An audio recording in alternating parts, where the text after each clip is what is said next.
Buenos días con todos. Bueno, en esta oportunidad Kelly va a presentarles un tema que es básico para nosotros en la especialidad en gastropediatría, porque gastroenterología pediátrica, a diferencia de los adultos, siempre vemos lo que es gastroenterología, patología y nutrición. Es parte de todo el espectro que va con las molestias digestivas en los niños. Así que la mayoría de veces en estas patologías también hay subyacente malnutrición. Por esto Kelly ha escogido este tema y bueno, les va a hacer la presentación. Ella es Gracias, residente de 5º año ahorita en el hospital. Es el último mes del residentado. gracias doctora. Buenos días. Buenos días a todos. Entonces, voy a empezar con la presentación. Como bien dijo la doctora, el tema es diagnóstico de malnutrición en pediatría. Bueno, como introducción, nosotros tenemos que tener presente siempre, independientemente del lugar en el que nos encontremos, y muchas veces incluso de la especialidad, porque dependiendo también del hospital, tenemos sí o sí en muchas ocasiones que tener contacto con niños. Entonces debemos recordar que siempre una buena nutrición, que va a estar basada, por supuesto, en una dieta completa, equilibrada, suficiente y adecuada, además de realizar una actividad física regular, es un elemento fundamental para la buena salud.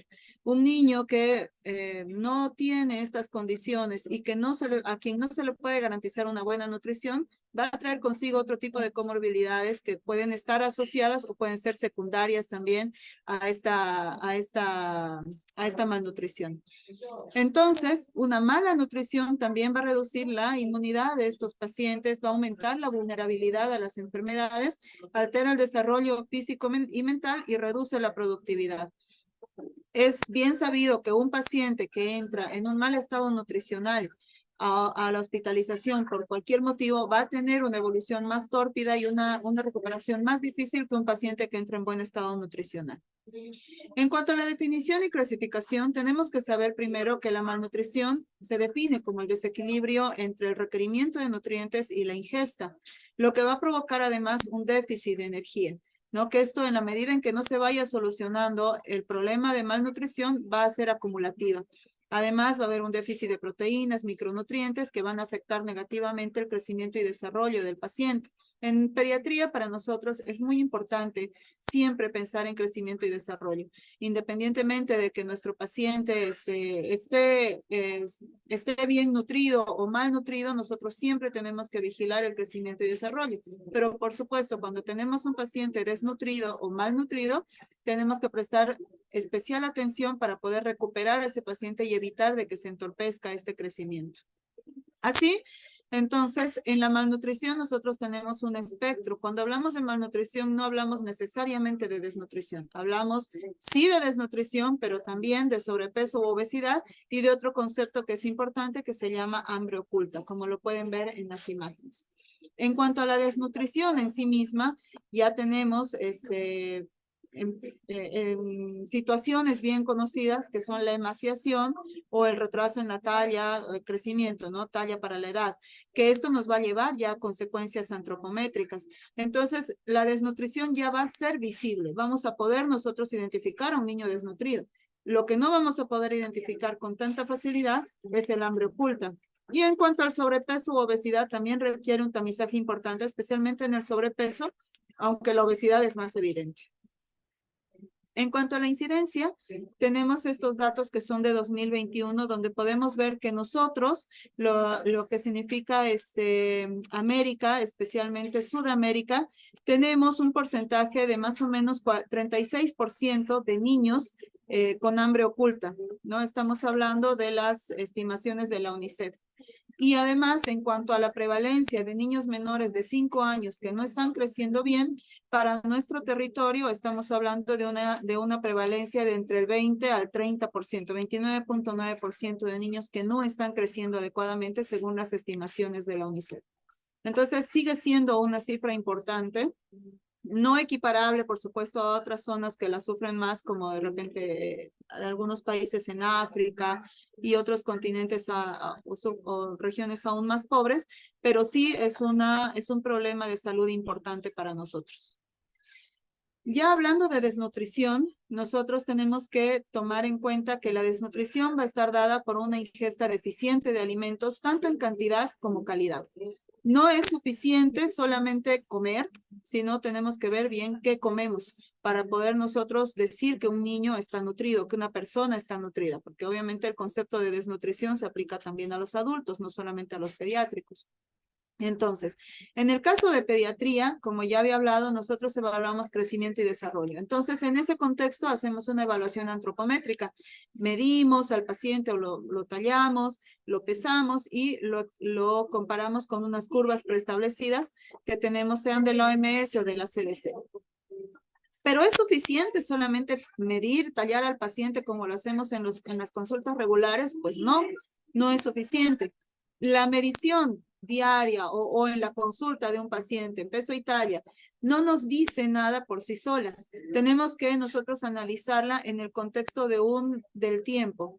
Nosotros tenemos que ver cómo ha sido su evolución en el tiempo. Para eso necesitamos mediciones seriadas, ¿no? Y para eso tenemos que ir analizando cuáles son las direcciones de las curvas. Si nosotros tenemos un paciente con una curva, como pueden ver en la flecha roja, unas curvas que se están horizontalizando respecto de la que está predefinida o que está yendo en descenso o que no está creciendo paralela a la otra, entonces nos llama la atención y tenemos que estar pendientes de que estos pacientes podrían estar entrando en un estado probable de malnutrición. Para eso, identificamos causas. Tenemos causas inmediatas, causas subyacentes o causas básicas. Entre las causas inmediatas, para que se pueda entender, podemos tener pacientes que ahora están atravesando algún problema de enfermedad, ¿no? Podemos encontrarlos en pacientes que están hospitalizados y que por alguna razón no pueden alimentarse de forma normal. Entonces, esa enfermedad constituye una causa inmediata. Una causa subyacente podría ser un estado en el que el niño tiene un problema en el domicilio, de repente es una familia de escasos recursos, no cuentan económicamente con los elementos para poder alimentarse bien. Y la causa básica de esto ya se define como un problema social, ¿no? Tenemos una causa básica que puede ser de repente nivel educativo bajo de los padres, que ha determinado que ellos tengan un poder adquisitivo económico menor, o puede ser también un tema social, por ejemplo, cuando tenemos países que están en guerra y todo eso, entonces inevitablemente todo esto va a llevar a la población pediátrica a sufrir malnutrición y desnutrición. Entonces ahí tenemos el retraso en la talla, que vamos a definirlo como una talla para la edad de -2 desviaciones estándar según las curvas que tenemos en la OMS. Si es severa, va a ser menos de -3 desviaciones estándar. Y es importante esto porque se ha visto que esta talla baja, este retraso de menor a -3 desviaciones estándar, afecta a la siguiente generación. De ahí que padres pequeños, padres desnutridos, tienen hijos pequeños, aunque a veces su poder adquisitivo o su situación económica sea mejor que la que ellos tuvieron en la niñez. Además, fuera del retraso en la talla, podemos tener emaciación, que es la delgadez severa de los pacientes, que vienen a veces marasmáticos, por ejemplo, y lo vamos a definir como un peso para la talla en menos de -3 desviaciones estándar. Moderado puede ser entre -2 y -3. En cuanto a la desnutrición global o una deficiencia de peso para la edad, o que también se llama insuficiencia ponderal, sí es un concepto que nosotros conocemos, pero no se maneja usualmente para diagnóstico nutricional. Se utiliza más para poder hacer estudios de estadística y particularmente para poder hacer los estudios de objetivos del milenio en la OMS. Estas son algunas este es un resumen de lo que hemos hablado en la anterior diapositiva, cómo podemos hacer nosotros la clasificación antropométrica según la talla para la edad en los niños. Ya hemos visto que una talla adecuada va a ser en mayor a -1 desviaciones estándar. Riesgo, el paciente que está en -2 a -1, y a la talla baja o retraso en la talla, el que ya está en menos de -2, y talla baja per se va a ser el que está en -3. En cuanto a la antropometría, pues, según peso para la talla, tenemos también los que están como desnutrición aguda moderada, el que estén entre -2 y -3. Los adecuados entre +1 y -1. Pero acá entra un concepto importante que es el sobrepeso y la obesidad. Y acá quiero hacer un hincapié en el tema de obesidad. Cuando nosotros tenemos un paciente menor de 5 años con obesidad, Si bien podemos nosotros guiarnos por la desviación estándar, las guías actuales nos recomiendan verificar la obesidad con el índice de masa corporal. Así sea un niño menor de 5 años, deberíamos hacer el índice de masa corporal y verificar que ese índice esté arriba del percentil 95 para poder decir que es obeso. No así cuando tenemos un desnutrido. Cuando es desnutrido, sí es suficiente con la desviación estándar. No nos guiamos mucho para desnutrición con índice de masa corporal. Entonces, eso es un concepto que yo quería dejar claro. Luego tenemos también el índice de masa corporal, como mencioné. Cuando tenemos un índice de masa corporal bajo, tenemos que verificarlo, como dice la gráfica. Y recordar que cuando tenemos un menor de 5 años obeso, tenemos que verificarlo con índice de masa corporal.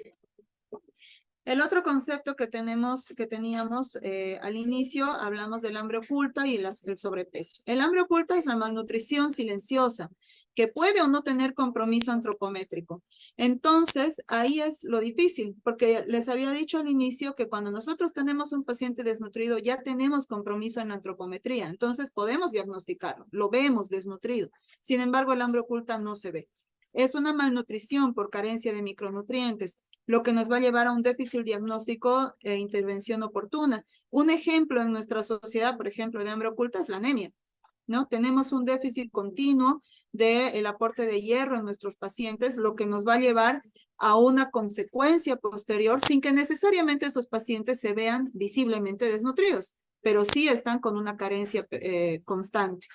El otro espectro de la malnutrición es el sobrepeso, donde va a resultar de la ingesta excesiva de alimentos y bebidas que es superior a los requerimientos energéticos de ese niño y además nos va a llevar a aumentar el riesgo de enfermedades crónicas no transmisibles, ¿no? Como ya tenemos niños que son diabéticos, niños con síndrome metabólico, esteatosis hepática y todos esos problemas que van a resultar del sobrepeso.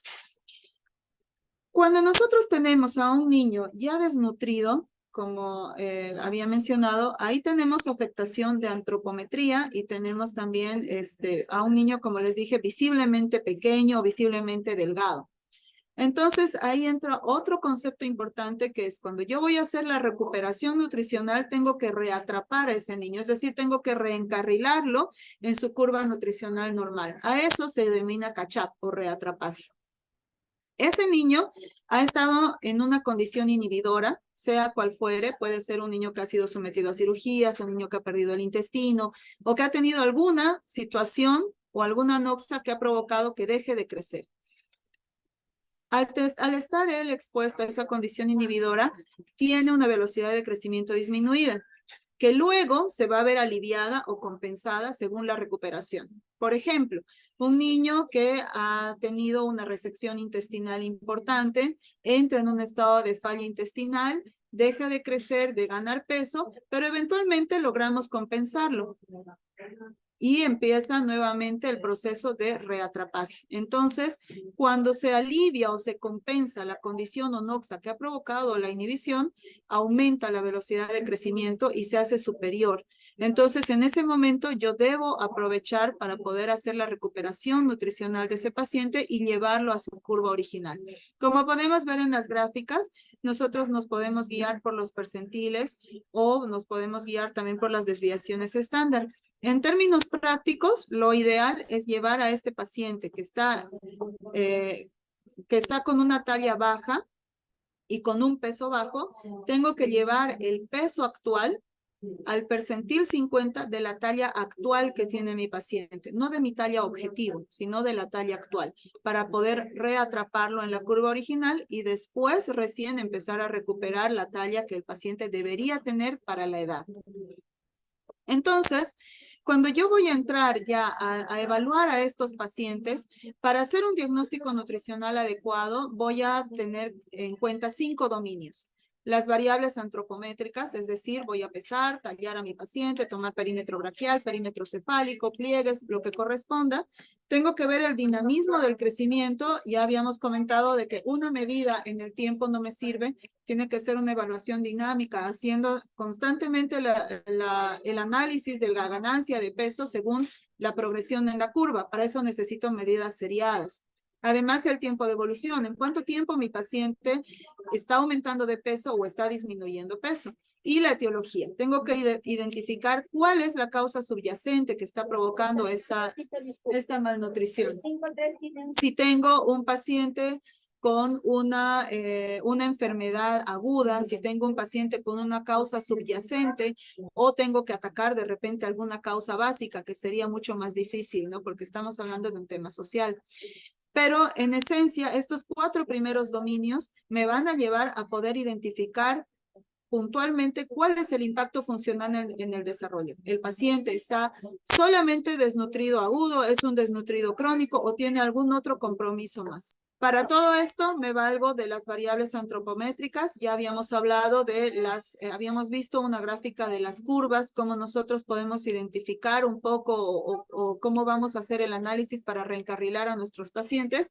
Pero este es el fundamento, ¿no? De por qué nosotros utilizamos más desviaciones estándar, por ejemplo, ¿no?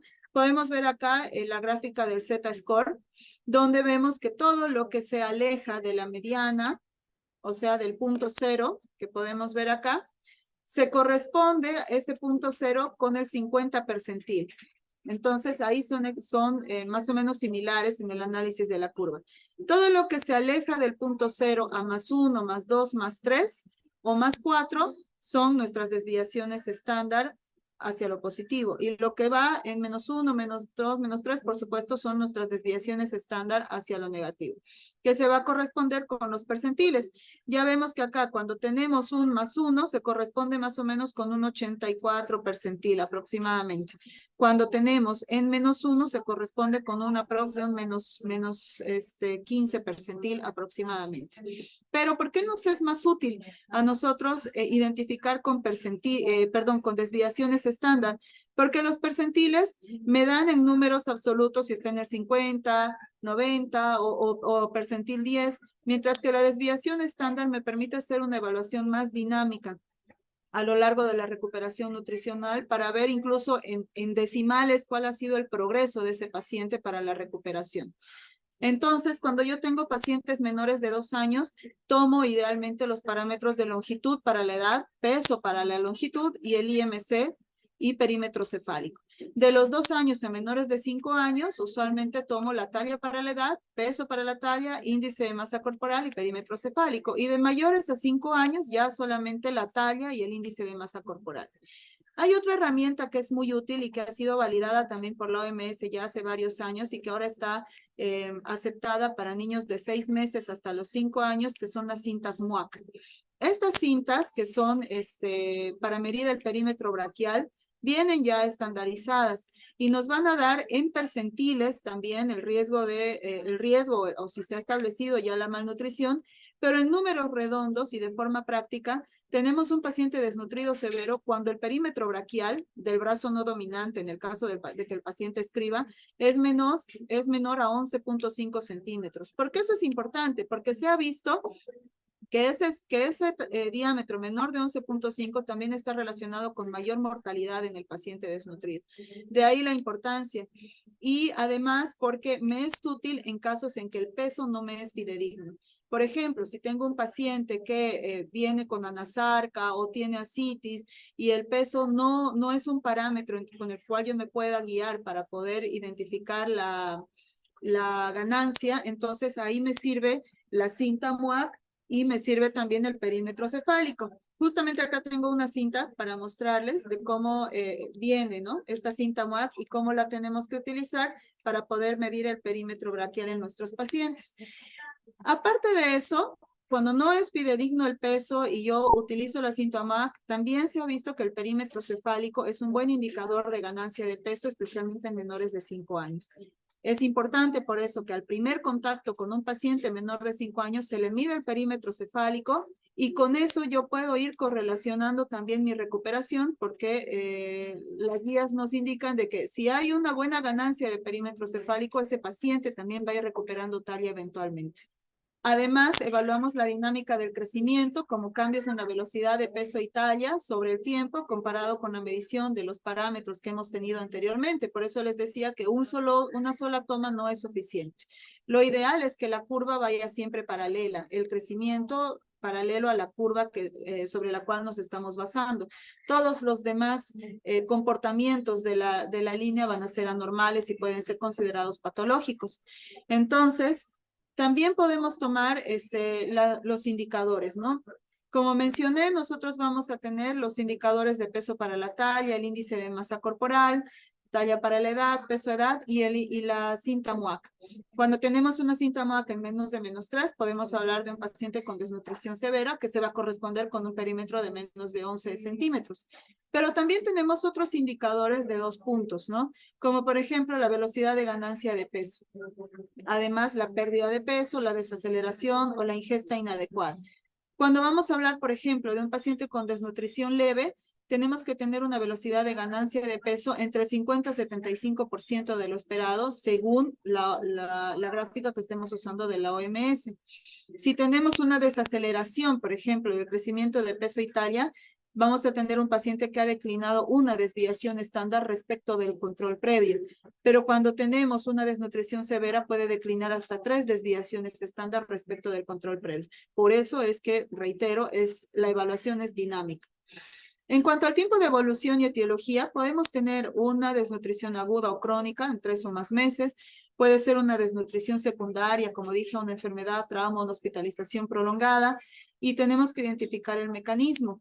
Un paciente que tiene disminución de la ingesta, porque está en inanición, porque no puede comer, porque tiene una patología que provoca que este niño no esté alimentándose adecuadamente, cuando tiene un requerimiento incrementado, por ejemplo, un paciente quemado, un paciente con enfermedad cardíaca, cuando tiene pérdidas excesivas, por ejemplo, un paciente también quemado, una diarrea crónica, o trastornos en la absorción, por ejemplo, pacientes que han perdido el intestino o están en algún estado de mala absorción.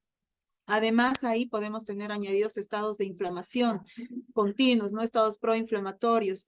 Y siempre recordar que cuando el paciente entra a cualquier servicio, sea consultorio u hospitalización, debe sí o sí a la admisión contar con un diagnóstico nutricional y una antropometría completa. ¿Por qué? Porque así también nosotros vamos a poder identificar si hay un deterioro nutricional durante la hospitalización, que también es un problema importante, no solamente en Perú, sino en todo el mundo. Los pacientes entran a veces en un estado nutricional, diremos aceptable, pero salen de la hospitalización desnutridos o con un estado nutricional deteriorado. Entonces eso no debería suceder y por eso tenemos que hacer hincapié en la evaluación nutricional al ingreso. El impacto funcional que va a tener todo esto en el paciente va a depender, porque en nuestros casos pediátricos no solamente se afecta el crecimiento y desarrollo, sino también el neurodesarrollo. Recordemos que los niños están en desarrollo en general, a diferencia de los adultos que ya han alcanzado su potencial. De nosotros depende que ese niño pueda llegar a su potencial completamente sin afectarse en ninguna esfera. Por eso tenemos que tener presente el neurodesarrollo. Además, si tenemos a un paciente severamente desnutrido, tenemos también que tener presente la posibilidad de que haga una sarcopenia. Si bien actualmente el concepto de sarcopenia no tiene un consenso en sí en pediatría, pero sí se ha visto que la desnutrición crónica o la malnutrición continua, especialmente en hospitalización, va a llevar a una reducción de la masa muscular y la fuerza muscular en nuestros pacientes. Además, falla en el crecimiento, retraso del desarrollo cognitivo, motor y fino, grueso y fino, y además va a depender también de que nosotros estemos haciendo evaluaciones continuas con pliegue, circunferencia de la pierna, cinta MUAC, si no podemos utilizar el peso. El resumen en esta gráfica de las 5 esferas que habíamos hablado, ¿no? Los 5 dominios, la condición antropométrica, el diagnóstico antropométrico, si es agudo o crónico, descartar otras causas y además identificar el diagnóstico de los efectos adversos que pudieran haberse afectado independientemente de la afectación en la antropometría. Ahí ya mencioné uno anteriormente, que es el impacto también en el neurodesarrollo. Finalmente, ya para ir concluyendo, el riesgo nutricional. Nosotros no solamente vamos a encontrar niños ya severamente desnutridos, sino niños que estén en riesgo de desnutrir. A eso nosotros tenemos que evaluarlos como riesgos nutricionales. Identificamos tempranamente la población susceptible, tratamos de prevenir sus consecuencias y hacemos un tamizaje nutricional. Lo que la ASPEN, la Asociación Americana de Nutrición, lo menciona como un proceso que se utiliza para identificar en el paciente características que se relacionan con problemas de nutrición. Usualmente nos toma 10 minutos por paciente, muy aparte de la consulta. Entonces es algo que nosotros debemos tomar en cuenta para de repente ir mejorando también o cambiando un poco los tiempos que se nos dan para consultas, especialmente en el sector público. Cuando tenemos un paciente con riesgo nutricional, tenemos que identificar si hay alguna condición nutricional, si está inflamado, si algo está sucediendo con ese niño y cuáles son sus vulnerabilidades, ¿no? Ahí podemos tener todo lo que hablábamos anteriormente, nivel educativo bajo de los padres, poder adquisitivo económico bajo, problemas sociales, en el mismo niño si tiene alguna otra comorbilidad que pueda estar provocando que sea más vulnerable a la malnutrición. Todo eso nos va a llevar a evaluar, a utilizar algunas herramientas de tamizaje y les traigo el ejemplo del Strong Kids. Este Strong Kids es una de las herramientas que nosotros podíamos utilizar y que sí se menciona que requiere unos 10 minutos para poder hacer todas las preguntas. Ahí simplemente hacemos una valoración subjetiva con ciertas preguntas que nos hacemos, enfermedad, si el paciente tiene o no alguna enfermedad de alto riesgo para el estado nutricional, si está consumiendo, qué alimentos consume, en qué cantidad, si ha tenido diarreas, no ha tenido diarreas, si hay patologías concomitantes, qué otras pérdidas nutricionales tiene el paciente, si hay pérdida de peso o pobre ganancia de peso en él, y con eso le damos un puntaje. Si tenemos un puntaje de 4 o 5 puntos, estamos ante un alto riesgo de que ese niño sea eventualmente o esté en malnutrición y eventualmente pueda ir a una desnutrición evidente. Para eso necesitamos hacer un seguimiento más cercano. Si está de 1 a 3 puntos, es un riesgo moderado. Nos sugieren hacer control peso 2 veces por semana y evaluar el riesgo nutricional luego de una semana. Y con un riesgo bajo, que serían 0 puntos, no se realiza ninguna intervención y se puede manejar evaluando riesgo nutricional más allá de una semana. Entonces, ya solamente para recordarles los tips, tomar las mediciones antropométricas con la técnica adecuada es muy importante. Va a depender, si bien muchas de las técnicas son operador dependiente, porque va a depender a veces hasta de cómo uno utiliza la cinta métrica, qué tipo de cinta métrica tiene, pero hay que tratar de que sea lo más precisa posible. Evaluar el crecimiento comparando con la medición con patrones estándares, es decir, utilizar siempre nuestras gráficas, tomar también mediciones seriadas. Para esto es importante que establezcamos la edad exacta de nuestro paciente al momento de la evaluación, que aunque parece una cosa muy obvia, muchas veces no se hace, nos basamos en que, bueno, debe tener de repente 5 años y un mes, pero no, tenemos que establecer la edad exacta.